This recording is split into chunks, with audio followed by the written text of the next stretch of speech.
If you were able to walk into a room, confident that you would be well received, seen, heard, and appreciated by others, and all it took was a few changes in how you navigate your everyday relationships, would you be willing to make those changes? It is possible to be both fully authentic and to experience the best relationships of your life. Now, here is the host of Navigating Complicated Relationships with behavior expert Michaela Gaffin-Stone. Welcome, everyone, to an amazing episode of Navigating Complicated Relationships. I'm your host, Michaela Gaffin-Stone, and I am here today with a very special guest. I am so excited. I'll bet you can hear it. His name is Mark Cheverton. More in a moment. I'm just going to read the intro because I love this. He wrote this, and it'll set you up nicely. So I hope you've got your coffee, your pen, paper, notepad, computer, whatever you need. Something I like pen and paper. Don't know about you. So let's begin. Cameron Poole has a problem, big problem.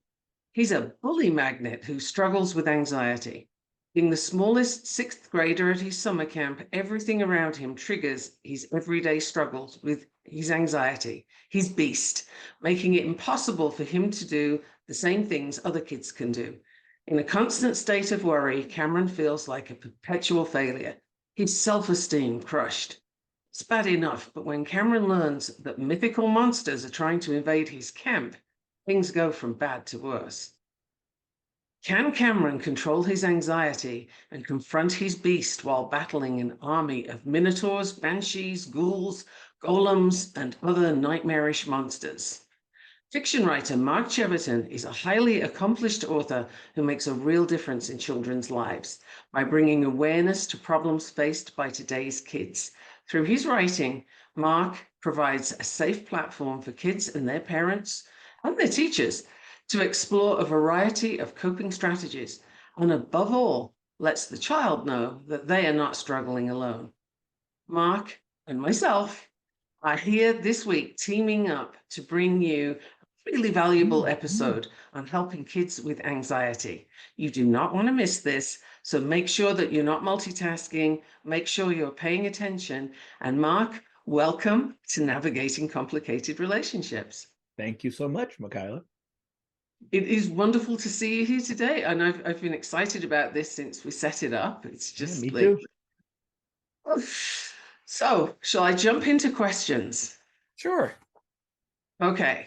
Do you want to say something a little bit about yourself first before I go into all the questions? Yeah, so I'm a full-time author. I got there through kind of a strange path. I was a high school teacher I studied physics in college and have a bachelor's and a master's degree in physics. I taught high school physics for 15 years and then moved into industry and worked as a physicist for General Electric for 15 years, working at their R&D facility. And then I started writing books, and I found I have a flair for writing books. Who knew? And so now this is my 27th book that I've written. Okay, that's just your typical physicist, isn't it? Typical path for a physicist is teacher to physicist to child author. Yeah. Yeah, absolutely. Age-old 27 tale, right? books. 27 books. Wow. Yeah. That is so cool. I hope people are paying attention because there's some goodies coming for you. So, how did you start writing books for kids? Well, I decided, it's kind of an ironic story. I decided when my son was 4, I see the people at GE who are really successful, and these people are risk takers, and they're not afraid to try something really hard, and they're not afraid to try something, and they're likely going to fail, but they're going to try it anyways and figure out a solution. And those people are just shooting up the corporate ladder, and they're super successful. And I want that for my son. But we learn as kids by seeing our parents. And those traits of being a risk taker, trying really hard things, and you're probably going to fail, but you're willing to try it anyways, those do not describe me at all. I do not like failing. I get really stressed. I think I probably have some anxiety around doing things where I'm going to crash and burn. And so I want my son to learn these things, but he's not going to learn it from me. So I thought, I'm going to write some books. and make some really great characters with some great plots, and they'll have those traits, and he'll learn that from these characters. And so I I wrote think, my first book, tried yeah. to get it published. It was a catastrophic failure. Wrote 3 more, tried to get those published, and those all crashed and burned. They were just terrible. And it's a good thing they didn't get published, because I didn't know anything about the craft of writing, and so they were awful. So I was ready to give up on writing, and my son was cyberbullied while he was playing Minecraft, and he thought it was his fault that he was bullied. So I tried to explain it's not his fault, it's the kids, but he didn't get it. So I wrote a book about why this wouldn't be his fault, about what kind of kid would do this to him. And I wrote it in Minecraft because my son was obsessed with it, read it at bedtime, and he said, "Oh, I get it. These kids are jerks. They're probably bullied. They're probably picked on, and this is how they lash out." And I thought, yay, I'm super dad, right? And then just for fun, I self-published it on Amazon, and it sold like 50,000 copies in like 4 months. Like, holy Wow. mackerel. And so Yeah. publishers and literary agents saw it, and they started contacting me. And in no time at all, I had a contract to write books about Minecraft. Now, I'm really interested in the like 50,000 copies. There's a number of things you've just said I'm interested in, so I'm going to jump around a little. But how did people find your book? Because it doesn't sound like you exactly have a degree in advertising. No. And it's funny, the way I tried to create buzz was, this was back when you could create a whole bunch of Gmail accounts, and you didn't need to link it to a phone. And so I made like 20 Gmail accounts, and I'd go on to Minecraft forums and I'd type, "Hey, I just read this great book called Invasion of the Overworld. Did anybody see it?" And seconds later, boom, I'm banned for advertising. And then I'd go on with another account. "Oh, I saw it. It was awesome. I read it." Boom, banned. Then I'd go on with another account. And so I don't know if that helped or not. That was my marketing effort until I ran out of email accounts. But what happened was, at the time, this was in 2012, and at the time there were no other novels about Minecraft. Mine was the first. All of the books were how to build a castle, how to fight zombies, how-to manuals, all nonfiction. None of it was fiction. And so at the time, this was when Minecraft was exploding, and kids were just hungry for anything. And parents were begging to get their kids off the computer. And here's a way. They'll read a Wow. book. They think they're playing Minecraft still, but they're reading a book and they're off the computer. And I so love it. I got thousands of emails from parents saying, "Thank you, thank you, thank you." No wonder. So the timing was impeccable. Oh, Like, wow. absolutely. And Out I of just love the dumb luck. marketing. I love the marketing by spam. That's hilarious. Yeah. It's just, Yeah. I don't know if you could do that now, but Well, yeah, I don't think Gmail lets you, or Google lets you make accounts like that anymore, because they don't want probably all these not. fake accounts sending things out. And Yeah, yeah. So I love that right at the beginning of your story there, you were saying that when your son was little, he was 4, and you looked at him and said, I want him to be able to do all these brave things and, and not be like me. Because we're raised a certain way, and I think when you can see that you don't want that for your child, that alone is a superb light bulb moment. But you actually had like several going off with this idea of writing something for him that he could then use. This developed later through the right. journey, I guess, from the anxiety.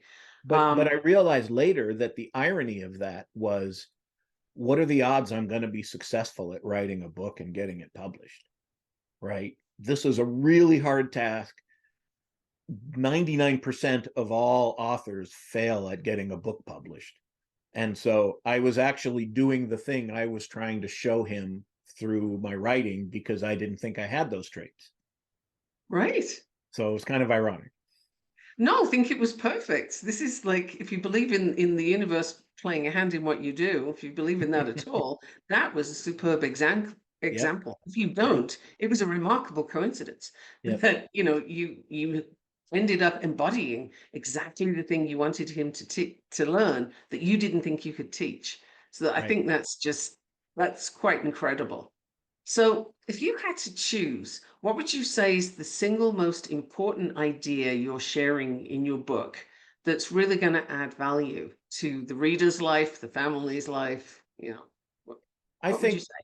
the one thing is, so I addressed a lot of different issues because I wrote this first series. And while I was writing the third book in the series, I figured I'm going to write 3 books and that's it. And that's a huge accomplishment, right? 3 books published, that's incredible. While I'm writing the third book, the publisher calls me and says, "Hey, Mark, sales are really good. Don't kill the bad guy. We need another series." And so, okay, so, now I'm writing books 4, 5, and 6, and I'm working on book 6, and they call me again and they say the same thing over and over again. And I recognized early on that I have a megaphone that I can use to shout at kids and teach them something. And so every book I wrote dealt with a different theme, like bullying, like anxiety, sibling relationships, father-son relationships, everything. And I think the overarching theme through all of that is you're not alone. That kids are struggling with lots of different things, but there's other people out there struggling with the same thing. And I think that's really the overarching theme of all of my books, that you're not alone. And I have to say, this is why I'm so excited, or at least one of the reasons why I'm so excited you're here today, because I love that you're providing this for kids. It's so powerful and in a format that they can handle. I Mm-hmm. mean, I love that you have all these different areas that kids experience. So there's like a book for everything that comes up. Have you got these books into schools and libraries yet? Oh yeah. And if not, when? I would say every school in the US has my books in their library, I bet. Oh, nice. When I contact schools and say, I want to do an author visit, they say, "You're Mark Cheverton?" Kids love your books because they're Minecraft, and kids love Minecraft, and they like my books. So I would say they're everywhere. In total, I don't know what the exact number is. I just know it's over 2 million books sold worldwide. So I know that there's a lot of them out there in a lot of libraries. I'm Oh, sure people listening at their public library, I bet they're there. that is so good to hear. I love it. And you go on sort of speaker tours or something as well? You go Yeah, and talk in I the go to schools? schools and I talk with them about all the failures I had to endure before reaching any success as an author. Because I know for me, the thing that helped me to be successful was I never gave up. That first book was called The Crystal Tear. God, it was a terrible book, but it had 253 rejections when we stopped keeping count. I was And going to say not that you were counting. yeah, well, my son was learning graphing in school, so I was teaching him graphing. So he was graphing all the failures, and so the graph kept going up and up and up. He thought this was a lot of fun. I did not, but that failed, and I thought, and what I say to kids when I'm talking to schools, you can't let other people define who you are. You got to decide for you if you want to stop or if you're going to keep going. And so I just kept writing because I found I have a passion for writing and I love writing. And it'd be more fun to be writing and successful. But if I can't be successful, I'm still going to write. And so I just kept writing. That's a really powerful stance for identity, right? Yep. Because if you identify as I am someone who loves writing and I write, then the part about success, not success, what that looks like, what that means, isn't so important because you're a writer anyway. So you're going to keep Yep. doing it. And I think that also, that whole experience embodied for your son and for other kids what it's like to keep going. You're actually doing the thing you're teaching them, which I Right. love. This is superb. And you know what? This is kind of nuts, but we're already at our first break. I'm so excited I can hardly talk. We're already coming to the first break. Like what happened? I only just started listening to you and talking with you. So Stay where you are. Don't go away. Anybody that's listening, make sure you're writing notes because Mark has got all kinds of good things for you. And he's going to tell you a few times how you can find him and where, because I want you to get all the goodies we have for you today. Don't go away. You are listening to Navigating Complicated Relationships. What if your relationships could be a source of delight instead of a source of struggle? In a world where human interactions are anything but straightforward, tuning in to Navigating Complicated Relationships with behavior expert Michaela Gaffin-Stone will offer you insights, tools, and a whole new level of understanding for you to use right now. Listen for Navigating Complicated Relationships with Michaela Gaffin-Stone, Wednesdays at 12 p.m. Eastern, 11 a.m. Central, 10 a.m. Mountain, 9 a.m. Pacific on InspiredChoicesNetwork.com.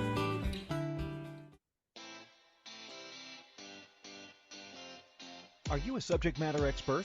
Are you here to share your expertise with an audience waiting to hear from you in only the way you can deliver? Are you ready to have your voice amplified across the airwaves?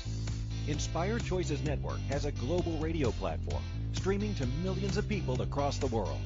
Professionally produced and supported by an accomplished team every step of the way, you can broadcast from anywhere in the world, knowing your voice matters, and we ensure it is delivered with ease and efficiency. Eager to hear your message, the world awaits. Contact us today to become an Inspired Choices Network radio host. Email become a host at inspiredchoicesnetwork.com. This is Navigating Complicated Relationships with Michaela Gaffin-Stone. To participate in the program, join the live studio audience in our chat room at inspiredchoicesnetwork.com. You can also send an email to mickey@gaffinstone.com. Now back to the program. Welcome back, everyone. I am Michaela Gaffin-Stone, and I'm here today with Mark Cheverton, author extraordinaire and man who really sticks to his guns and goes for it. I love the story that we've had so far, and if you've missed it, I invite you to go back and listen to the replays later, not now, we still have more going on, and make sure you're making some notes because Mark has some gems for you today, not to mention some incredible books. Before we jump back into questions and, storytelling, which you're really good at, how can people find you and let them know about your amazing website? Because I have checked out your website and it is a thing of beauty and there's so many goodies on there. Please let the people know. So my website is markcheverton.com. That's CHEVERTON.com. And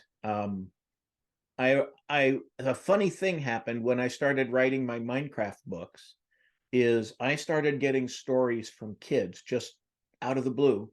Kids were writing their own Minecraft stories and sending them to me. And so I started putting them on my website. And this was really surprising because in general, writing is kind of terrifying, that you got to write something and you show it to people. And I was surprised that so many kids were doing this. And I think it's because they're subject matter experts. They really know Minecraft. So that fear of being wrong is removed, and that lowers the barrier for them to write, which I thought was kind of cool. And I learned there's a ton of research in education that if you let kids write what they want to write about, they will write much more than having them write that essay on Huckleberry Finn. Right. But anyway, yeah, those... So I started posting all those stories on my website. So there's a fan fiction page there. There's about 1,000 stories there from kids from all over the world. I got some that are in Spanish and Portuguese and French too. So you keep them all up? They all stay up all the time? At one point, I had to migrate from one thing to another. My website guy said I didn't understand it, but I ended up losing a couple of hundred stories, which was a bummer. I couldn't get them back. But now there's still about 1,000 of them there. There's like 70 pages of them. Wow. And so a lot of kids will go on and read the stories and then make comments about other people's stories, which is kind of cool. Of course, I'd see those comments and I have to approve them before I allow them to be posted. So anybody saying something mean or disrespectful, that comment gets blocked and that kid gets banned from my website because I wanted it to be a kid-safe place. But also I started working on some writing resources for kids. Like when I'm writing my books, and I want to describe a character, there's a strategy I use for character description. So I wrote a little mini lesson and I recorded a video of me talking about how I describe my characters or how I design my plots or all of those different things. And so there's 20 or so lessons on there for kids to help them with their own creative writing. Wow. And I found a lot of elementary school teachers are using those in their classes to help their kids do their own writing. Now that's superb, and that's a beautiful example of exactly what I was telling everybody that's listening. You want some resources? Check out Mark's website, because he has got resources for days on there, and you can play with it yourself. I don't think there's an age limit on playing with writing your characters, particularly if you've always been afraid to write. Yeah. Wouldn't you say? Oh yeah, absolutely. And these strategies, many of them are things that many professional authors use, like how to show and not tell, or how to show in your story that your character's afraid without saying he's afraid. Because saying he's afraid is a tell, and that doesn't connect with a reader. So there's strategies on how you show it. And so all of these Right. things are things that lots of authors use. It's not just stuff that I use. And I love that, because if you're doing the show and not the tell, then that allows the reader to sort of identify with it without having to label it. Yep. And labeling things can be very tricky, because, if you're labeling something or someone, then you stick them in that place, and Yep. it's harder to move away from it. And it's Yep. also it's a whole other level to have to accept, right? Whereas if you can just sort of on an unspoken level identify with, oh yeah, I know what that feels like. I've been there. So that's Everybody has felt those chills down their spine or the goosebumps exactly. on their arms. Yep. No, that is a beautiful way to help kids express that. And Mm-hmm. I'm all about communication. So giving this tool to kids who want to use it, like that's a beautiful thing. And maybe they thought they were going in a different direction and discover a love of writing as well. So that can be such a bonus. Yep. Now, I have another question for you. Yep. Why did you decide to write a book that deals with anxiety in kids? Because this is a subject I've covered somewhat in these episodes, because so many kids have anxiety. Usually, there's a lot of that around. But post COVID, it's crazy. Yeah. There's so much anxiety. Like, wow. So, Yep. what was the influence for you? So my son had anxiety, and it started when he was in second grade, and he started having trouble going to school.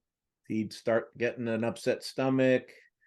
I thought the upset stomach was just a dodge, right? I used to pull that with my mom. It never worked because there's no evidence, right? You don't have a fever, you got an upset stomach. It's the perfect excuse to stay home from school. Never worked. And so he started saying that, and we're like, yeah, you're not sick, and he'd take the ear thermometer and he would do it lots of times until he'd get 99 degrees and say, yes, there it is. Because those things were so inaccurate, right? Right. And so he just started showing more physical symptoms that he wasn't feeling well, and he's not a kid that was usually sick a lot.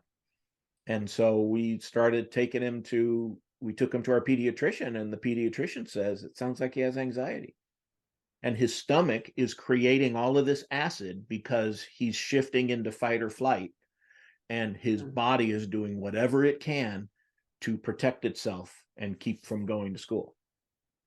And we don't know why he was anxious about going to school, but it just got worse and worse and worse until I had to pull him out of school. My wife and I pulled him out, and I left my job at GE and I homeschooled him. And the anxiety disappeared overnight. Not completely, but Mhm. it was remarkable the positive effect it had on his quality of life and on ours too, because this was hard watching him suffer. And, It is very tough. oh, It's very tough. and Yeah. the hard thing is, and I've learned this from after writing this book, talking with a lot of parents who have anxious kids, that for me, I felt like a failure because I couldn't protect him. I knew what was coming, but I was forcing him to go to school, and I'm forcing this terrible, terrible anxiety on him. And what kind of father am I? And a lot of other parents felt the same thing, but nobody talked about it, which Yes, absolutely. which I You never know, knew for me. I never knew anybody else thought that. you didn't know that you weren't on your own, Yeah, exactly right. I needed a book. right? Somebody needed to write that thing for We need you. to write a book. Absolutely. And by the way, So, I am writing a parenting book, and there will be things about anxiety in there. oh, So nice. That's I important. have a publisher lined up for March for that one. So Nice. stay Very tuned. exciting. That's super Yeah. exciting. So, now he's in college. He's a junior studying computer science. He's just killing it. He's doing great. But a few years ago, I asked him, what was the anxiety? What did it feel like? Because I know what it looked like, but what did it Right. feel like inside your body, inside your head? What were you thinking? And the level of hopelessness and dread that he described for me was shocking. I Wow. was like, holy mackerel, I forced you to experience this every day. I felt even worse, right?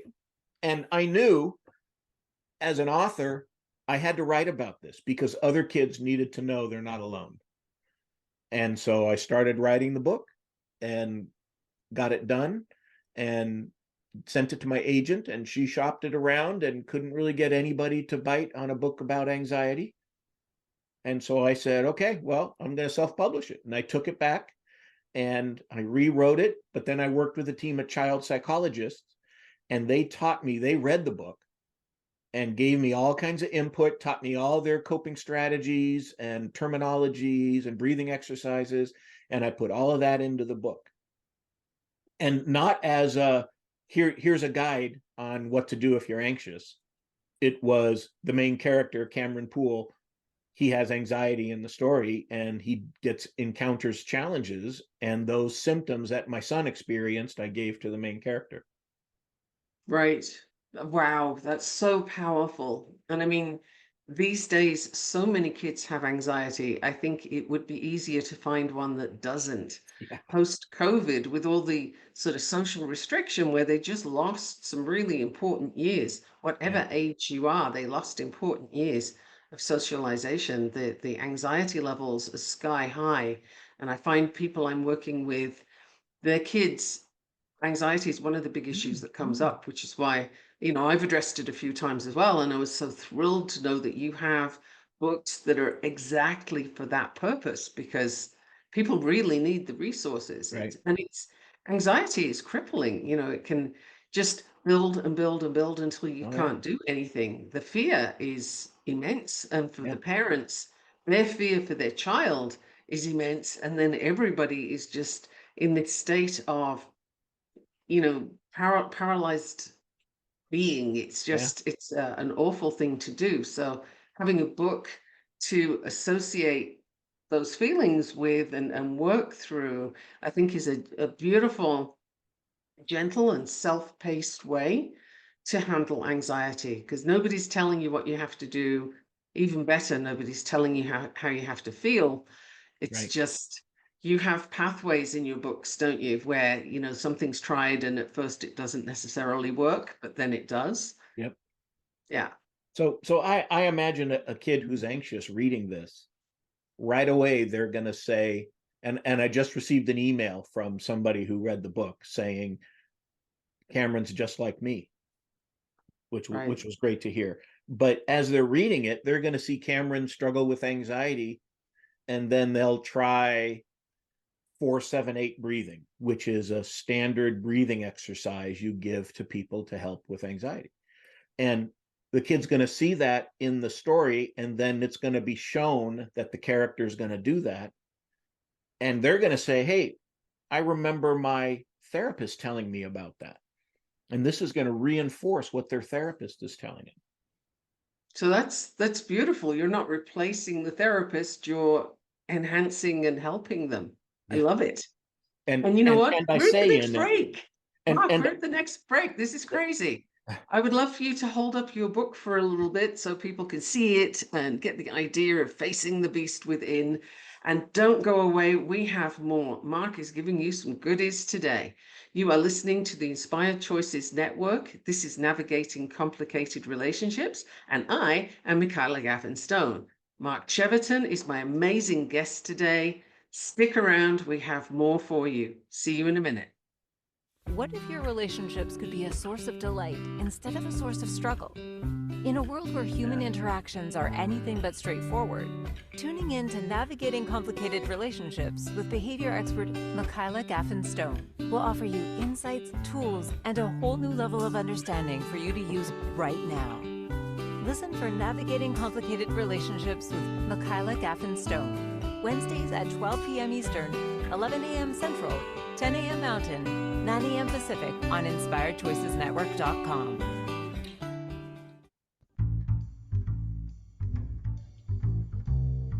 How wonderful would it be to carry your favorite Inspired Choices Network host with you throughout your day?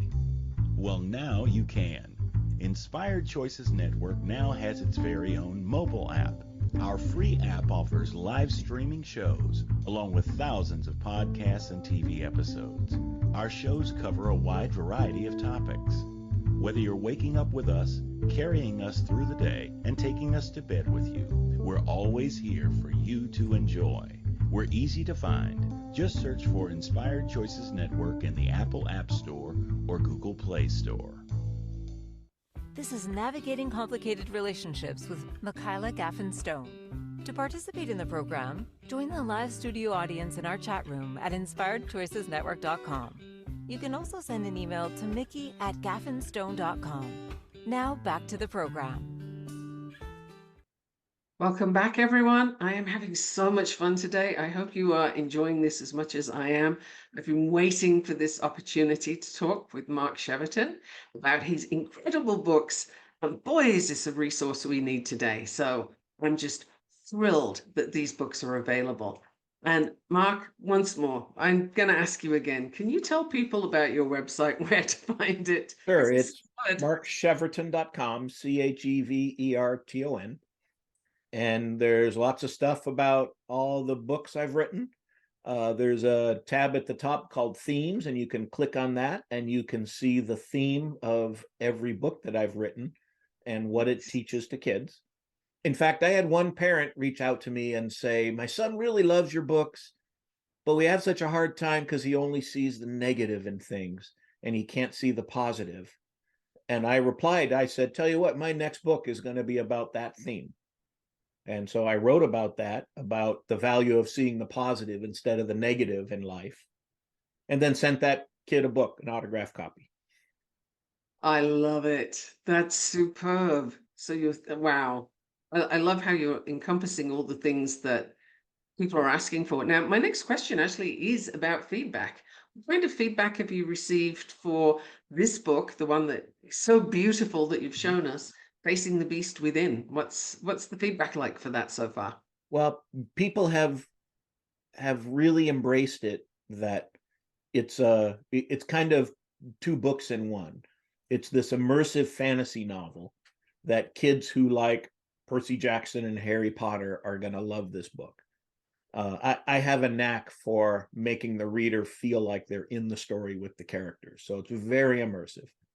And kids who don't have anxiety but really like that kind of exciting fantasy, I'm getting a lot of feedback saying this is great. I'm also getting feedback from parents who are seeing, interestingly enough, a lot of grandparents who read the book because they're looking for books that they could read with their grandkids.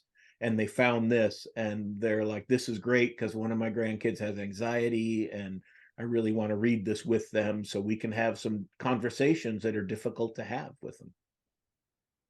Yeah, no, that's beautiful. So you've got grandparents, parents. Have teachers been contacting you? I mean, you know that they're using the lessons, but what kind of feedback are they giving you? Yeah, I don't think it's made it into classrooms yet.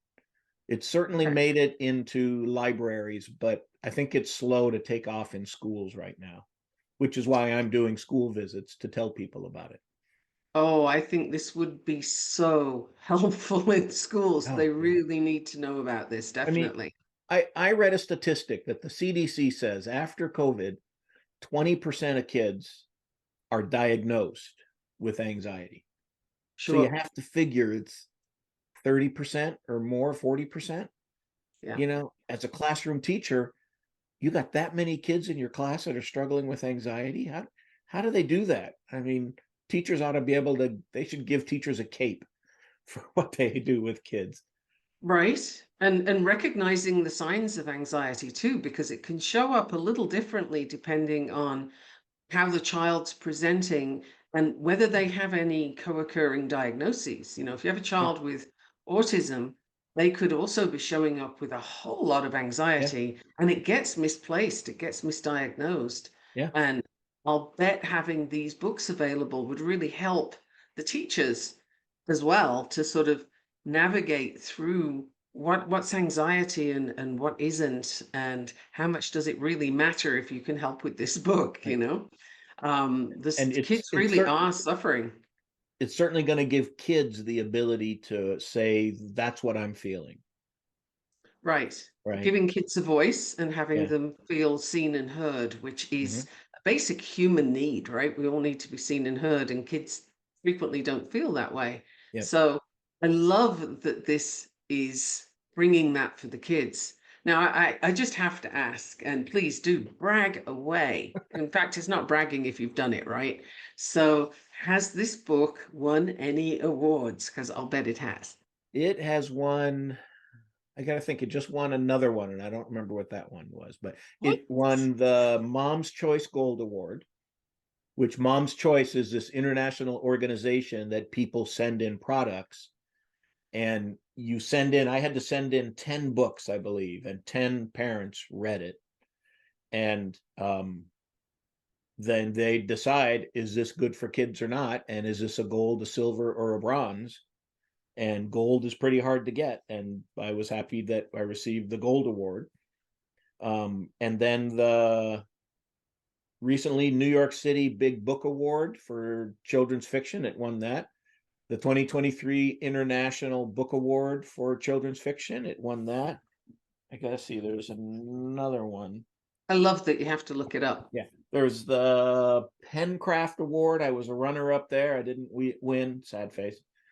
And there's the Colorado Independent Publishers Award. It won for the cover. I submitted it for the cover because I thought the artist did a great job and they should get some recognition. And so they did.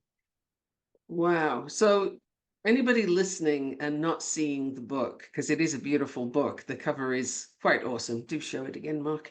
There you go. Look at that. I want to read it. But just, know that it's a book of quality. You've got all these awards and they're all sort of carefully considered awards. That's just incredible. So tell me about your other books as well, because that one is amazing and it's up and out there right now. But the other books that you have, do they deal with mental health as well for kids? Yep. So the Minecraft novels, 24 Minecraft novels, all deal with some aspect. I don't know about mental health as much as relationships. Okay. Um, I found that I wrote a lot about fear and bullying because I think that was part of my childhood. Right. I was bullied, and then I was always afraid. I don't know why, because nobody noticed me in school. I was the invisible kid, but I always thought I was going to get beat up. I don't know why that is. So I was always afraid when I was in elementary school and in middle school. And I was always afraid I'd forget where my locker was at. That was my recurring nightmare in middle school. Just not knowing where Wow. my locker was. Um, Okay. Well, I'm but actually hearing some things here about why kids are anxious at school. These kind of things can come up for kids all over the place. yeah, I mean, I know I have a touch of anxiety. I have no doubt about that. When I'm working on something hard at GE and it's a hard project and I got to come up with a technical solution, I'm nervous. I don't sleep well when I'm having trouble with those kind of things, and so I know that's part of me as well. But yeah, there's multiple different themes about bullying and relationships and sibling relationships, and as I mentioned, not seeing the positive things. Maybe I wrote one about what was it? Judge judge yourself by the friends you keep. Because Oh, some people will hang around toxic friends because they're popular, and people will judge you by the friends you have around you. And so I wrote a story about that, about whether that's a good idea or not. And in every one of my books, I have something that says just a thought, and I have a statement that talks about the theme of the book. And if so that's my megaphone message that I'm sending to the kids. very cool. Did you have much feedback from parents on that one? Because that would be a topic that many parents would be pulling their hair out over, Yeah. oh, why are they hanging out with these Yeah, kids? I had some say, boy, I wish I could, my kid read your book and they loved it, but they didn't hear what you were saying, and I wish they could, and that's hard because middle school is brutal, right? And Hmm. people, there's this desire to be popular, and if you're popular, you're safe, right? And Yeah. kids want to Well, do that. historically, you're not going to get thrown out of the group and eaten by the saber-toothed tiger if you're the popular one, right? Yeah. That's how we're sort of wired. But And it's no also, one's going to pick on you if you're with the popular kids. And yes. maybe it's a defense mechanism. I don't know. Yeah, no, I'm sure there's a bunch of things at play. Self-esteem, if that's tied to Oh, who they're yeah. hanging out with, then, it's a very fragile thing, which kind of can be anyway, especially for kids, because it's just developing. So that's an incredibly important theme. Are you going to write a second book on that? So, I've been asked to write some more Minecraft books, and I'm hesitant because the sales aren't great anymore for Minecraft books.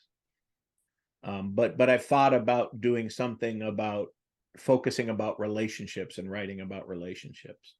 Right. I wrote some books about that were not Minecraft. After I stopped writing Minecraft, I wanted to write some fantasy novels.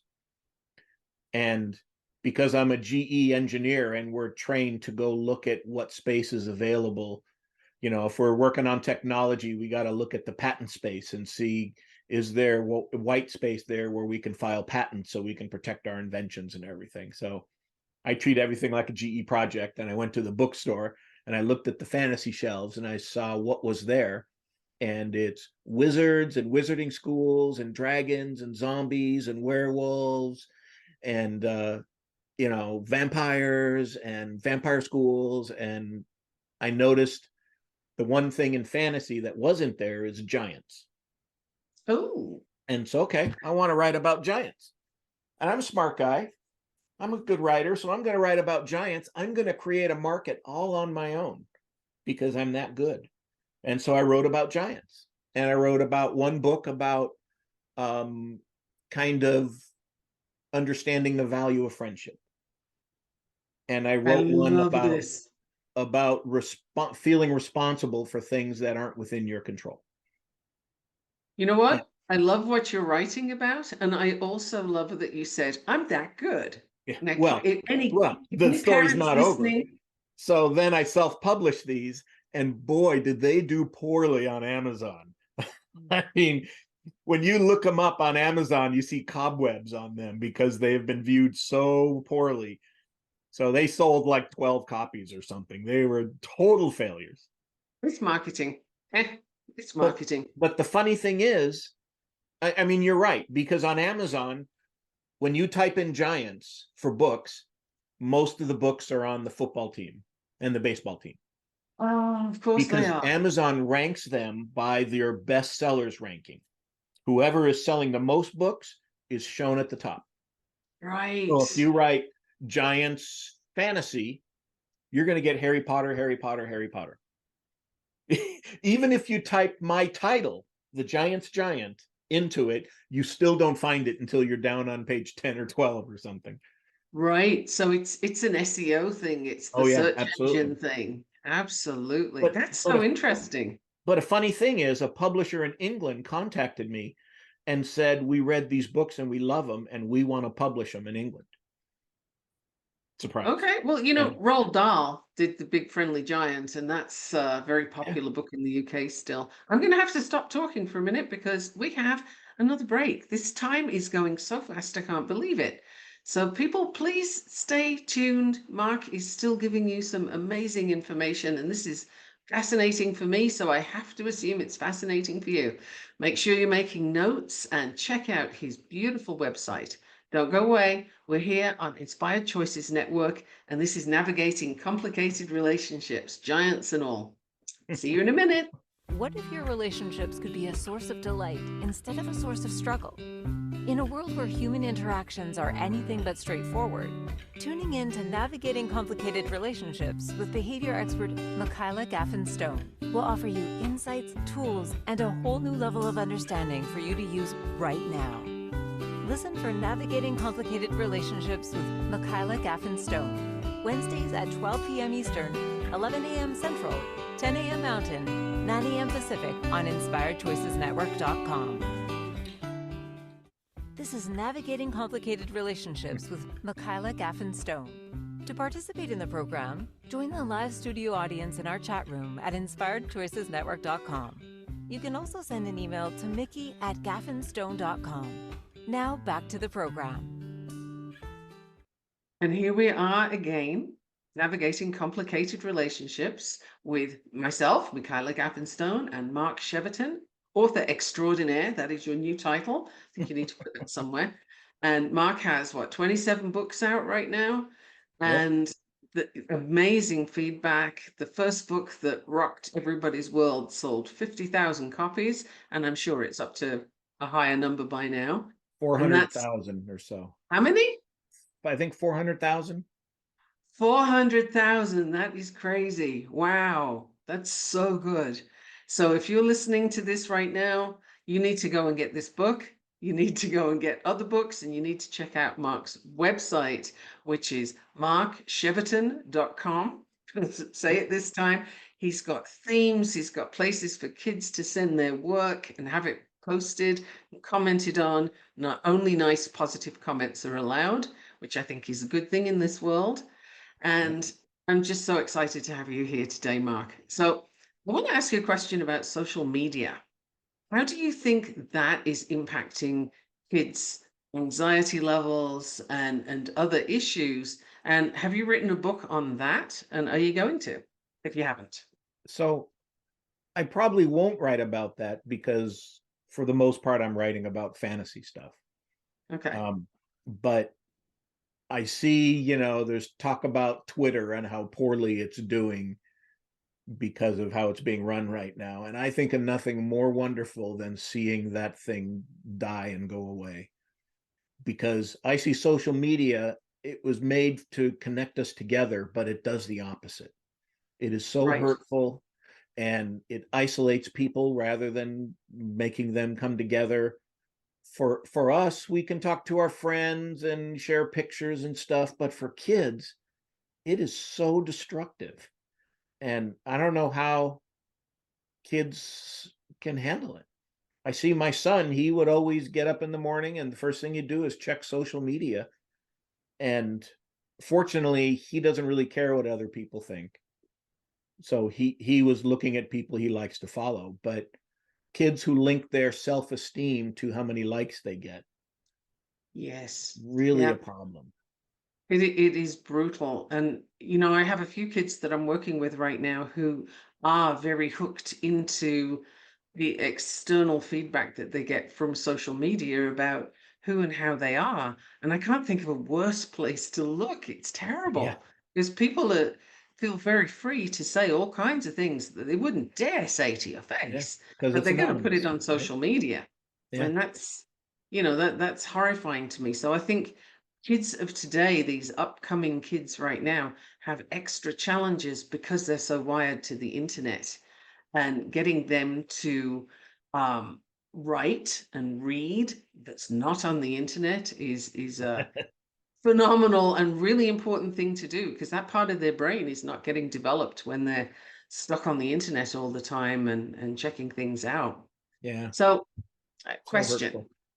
What is next for Mark Cheverton? Is it giants and giants, or? So I was happy that this publisher, Birch Tree Publishing, wanted to publish my books about giants. And so I'm actually finishing up I finished the third book in the series and sent it to them just this week. And I'm working on the second book in the Order of the Stone series. It's called Cameron and the Shadow Wraith, and you can see a picture of it back here on the back cover. Another fantastic cover by the cover artist I use. And so I'm working on that. And so I'm working on finishing the Order of the Stone series, this one, and the Giants of Stonehold, all at the same time. It's a lot of writing. It is a lot. Do you ever get And writer's block? I do sometimes, and there's actually strategies, which I don't have a lesson of that on my website. I should put one on there, I suppose. I think I so. read that there's a strategy that Pixar uses. And I don't know if this is really attributed to Pixar or if somebody thought it was and they posted it. I don't know. But when I talk with classes, with students, what I tell them is start making a list of what's not going to happen to your character. Because that's an easy list to come up with, right? And type it. And so my Cameron, Poole, my main character, they're not going to get eaten by an alligator. They're not going to fly out of a plane because they're in a boat. They're not going to turn into a popsicle. They're not going to hit an avalanche. And the fact of writing and thinking engages both sides of your brain. Because the thinking addresses, I always get it wrong, so I'm just going to guess. The thinking creative part does the right side of the brain, and the mechanical typing part does the left side of the brain. And when you engage both sides of the brain, you think much more efficiently and much more creatively. And I found when I do that, I'll be typing and he goes into a spooky cave. Oh, he can go into a spooky cave. That's a good idea. Right. It's not And on I your. have found that this always works. It's not on your he didn't do this list. I love that. That's so cool. And it's just that act of engaging both sides of your brain. Wow. So I hope everybody's making notes about this because this is so good. And check out the themes so that you know which book you want to start with. Is there an order to the books that people need to follow? So there's an ideal order that is shown on my website, but the editors were very, very firm about kids must be able to pick up any book and read it, and it makes sense. Okay. So you need to Love it. figure out a way to weave in just enough backstory without doing an info dump, because info dumps are boring and people will set a book aside when they see an info dump. And so I was very careful about putting enough information in, and sometimes I didn't, and the editor would say, no, I don't understand why this is happening. You need to put more backstory in. Wow. So No, they can actually do it in any order. that's wonderful. I love that there is an order, but there doesn't have to be an order. That covers everybody's needs, parents and child, so the parents can keep track of what they're picking up, what they're buying. And I believe you have an offer today that you could tell people about, because we're coming to the end of the show already. Oh my goodness. Yeah. I do. So I wrote a couple of short Minecraft novels, one called The Virus, which is about this character that the Minecraft community created called Herobrine, and another one called Elytra Perils, where elytras are wings you can get in Minecraft to fly. And I wrote these books for the sole purpose of encouraging kids to read. And so I give them away for free. And there's going to be a link in the show notes or something, I think. Is that right? I believe so, yeah. And people can go and download these two books, and you can download an ebook or a PDF or whatever. There's no strings attached, and you can share it with friends and send it out to people. But it will get that Minecraft fan who doesn't like to read, it will get them to read. Now that is absolutely beautiful. So there's 2 free books for people, no strings attached. They can just read them and enjoy. There's a website full of resources, no strings attached, they can enjoy, and a place where their kids can comment. I absolutely love this. Like, that is value, value, value. And I don't know if you could see it, but in all of my books, my self-published books, I put a flip book in. I saw that. It's gorgeous. Kids love I flip love that books. too.